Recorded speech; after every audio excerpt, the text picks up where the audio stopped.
ሰላም ጋይስ እንደምን አላችሁ?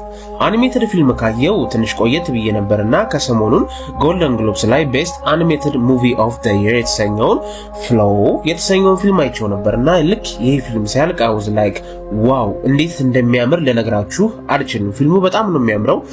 ፊልሙ ታሪኩ የሚያጠነጥነው የሆነች ድመት ታሪክ ላይ ሲሆን ይቺ ድመት መንደሯ ሙሉ ለሙሉ በሚባል ደረጃ በጎርፍ ይጠቃል። እሷም ልትሞት ሳለ የሆነች በአጋጣሚ የመጣች ጀልባ ታያለች። እዛ ጀልባ ውስጥ ትገባለች። ከገባችን በኋላ የምትጀምረውን ደስ የሚል አስገራሚ ጆርኒ የሚያሳየን ይህ ድንቅ ፊልም ነው። ፊልሙም ፍሎው ይሰኛል። ይህን ፊልም ከቤተሰባችሁ ጋር ሰብሰብ ብላችሁ ማየት ትችላላችሁ።